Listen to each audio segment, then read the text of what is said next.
Could we be the earth's final generation? Lesson 3. Question 1. What is more important for us to discern than the weather? He answered and said unto them, When it is evening, ye say, It will be fair weather, for the sky is red. And in the morning, it will be foul weather today, for the sky is red and lowering. O ye hypocrites, ye can discern the face of the sky, but can ye not discern the signs of the times? Matthew 16, verses 2 and 3. Question 2. When asked for signs of the end, what was Jesus' first response? And as he sat upon the Mount of Olives, the disciples came unto him privately, saying, Tell us, when shall these things be? And what shall be the sign of thy coming, and of the end of the world? And Jesus answered and said unto them, Take heed that no man deceive you. Matthew 24, verses 3 and 4. His discourse is recorded in Matthew 24, Mark 13, and Luke 21. Question 3. As he began his forecast for the church, after mentioning a few early signs, Jesus prophesied the destruction of what city?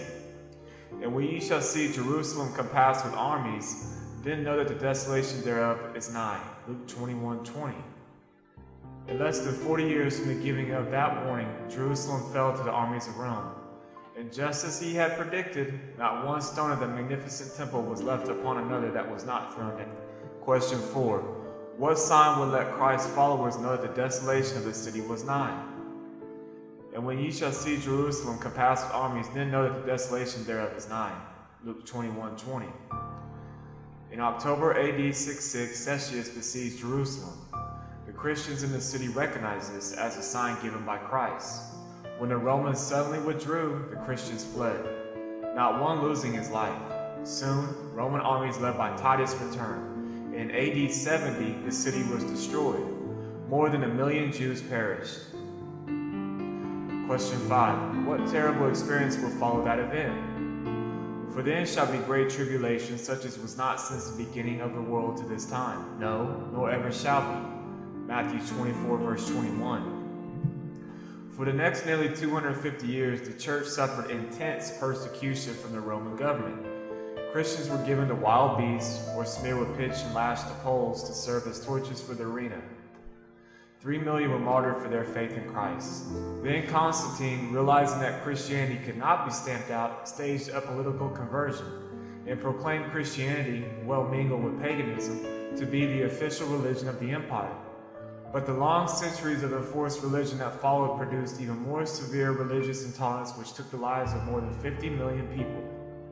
Not until the opening up of the American continent were Christians finally permitted full liberty of conscience without threat of persecution. Question 6. What specific signs did Jesus say will be given immediately after the tribulation of those days? Immediately after the tribulation of those days shall the sun be darkened, and the moon shall not give her light, and the stars shall fall from heaven, and the powers of heaven shall be shaken. With the establishment of the United States of America, the centuries of religious persecution came to an end. The Declaration of Independence, perhaps the most famous freedom document of all time, was signed in 1776, stating that all men are created equal, that they are endowed by their Creator with certain unalienable rights, that among these are life, liberty, and the pursuit of happiness. America opened her doors to all who sought religious freedom, guaranteeing the right of all to worship according to their own conscience. Jesus said, immediately after the tribulation of those days shall the sun be darkened. The United States had barely been born when on May 19, 1780, it witnessed what has been remembered in history as the Great Dark Day. According to the Boston Gazette, there was the appearance of midnight at noonday. The darkness began around 10 a.m. Candles were lighted. Animals thought it was night. The Connecticut Historical Collections describes the tension in the state legislature where a very general opinion prevailed that the day of judgment was at hand. Poet John Greenleaf Whittier called it a horror of great darkness. Jesus went on to say, and the moon shall not give her light. The collections of the Massachusetts Historical Society, referring to the dark day, contains this record. The darkness to the following evening was probably as gross as ever has been observed. If every luminous body in the universe had been shrouded in impenetrable shades or struck out of existence, the darkness could not have been more complete. A sheet of white paper held within a few inches of the eyes was equally invisible with the blackest velvet. This gross darkness held till about 1 o'clock, although the moon had fulled but the day before. The third sign Jesus mentioned was, "The stars shall fall from heaven." On November 13, 1833, from 2 a.m. until daylight, the sky all over North America was aflame with meteors.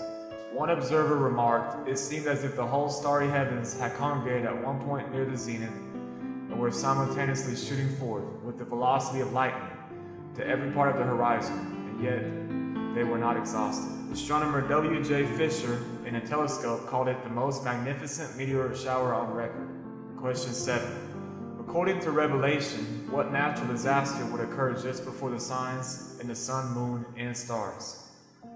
"And I beheld, when he had opened the sixth seal, and lo, there was a great earthquake, and the sun became black as a sackcloth of hair, and the moon became as blood, and the stars of heaven fell unto the earth, even as a fig tree casteth her untimely figs, when she is shaken of a mighty wind."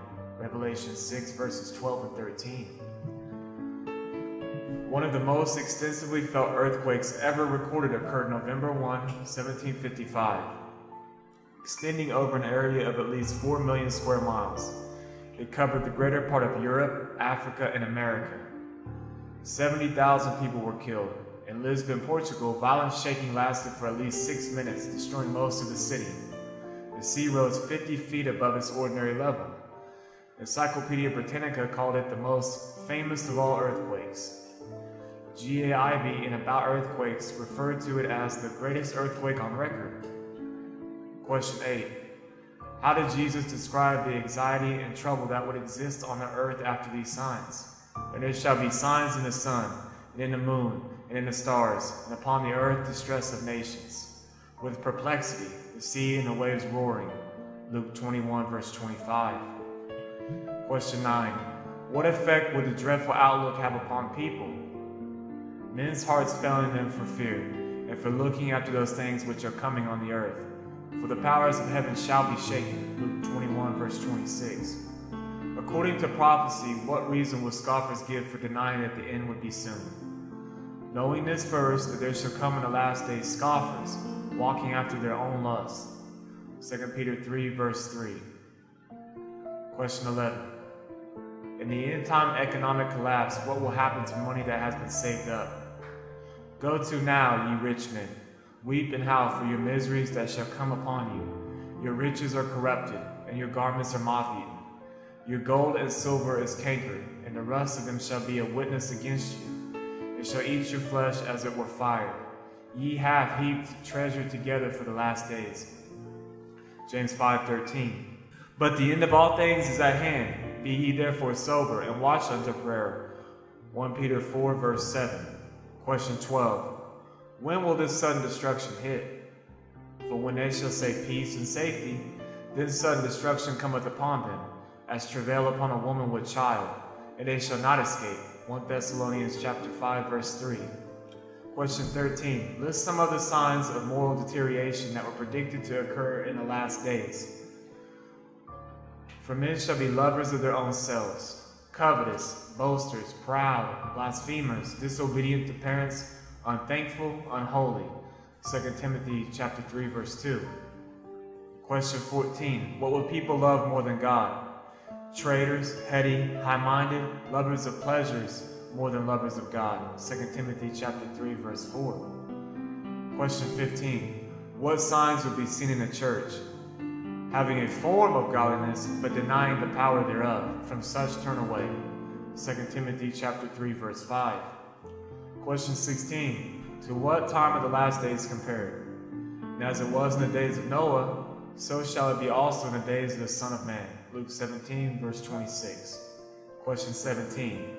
What was it like in the days of Noah? "And God saw that the wickedness of man was great in the earth, and that every imagination of the thoughts of his heart was only evil continually." Genesis 6, verse 5. Question 18. What about mobility and the extent of knowledge in the last day? "But thou, O Daniel, shut up the words and seal the book, even to the time of the end.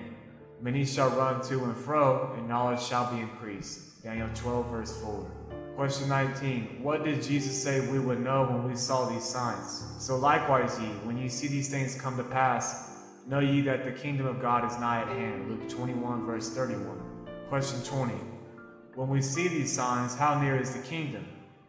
Verily I say unto you, this generation shall not pass away till all be fulfilled. Luke 21, verse 32. Lift up your heads, for your redemption draweth nigh. Question 21. What would make us unprepared for the end? And take heed to yourselves, lest at any time your hearts be overcharged with surfeiting and drunkenness and cares of this life, and so that the day come upon you unawares. Luke 21, verse 34. Question 22. To be prepared, what must we do? Watch ye therefore, and pray always, that ye may be accounted worthy to escape all these things that shall come to pass, and to stand before the Son of Man. Luke 21, verse 36. And may God bless.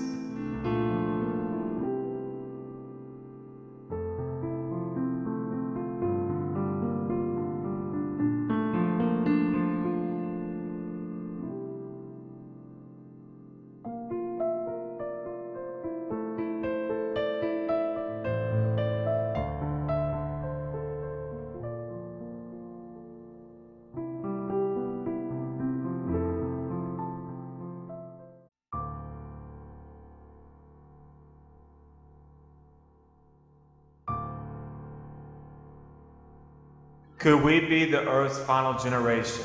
Lesson 3. Question 1. What is more important for us to discern than the weather? He answered and said unto them, Jesus prophesied the destruction of what city? And when ye shall see Jerusalem compassed with armies, then know that the desolation thereof is nigh. Luke 21:20. In less than 40 years from the giving of that warning, Jerusalem fell to the armies of Rome. And just as he had predicted, not one. Question 2. When asked for signs of the end, what was Jesus' first response? And as he sat upon the Mount of Olives, the disciples came unto him privately, saying, Tell us, when shall these things be? And what shall be the sign of thy coming, and of the end of the world? When it is evening, ye say, It will be fair weather, for the sky is red. And in the morning, it will be foul weather today, for the sky is red and lowering. O ye hypocrites, ye can discern the face of the sky, but can ye not discern the signs of the times? Matthew 16, verses 2 and 3. And Jesus answered and said unto them, Take heed that no man deceive you. Matthew 24, verses 3 and 4. His discourse is recorded in Matthew 24, Mark 13, and Luke 21. Question 3. As he began his forecast for the church, after mentioning a few early signs,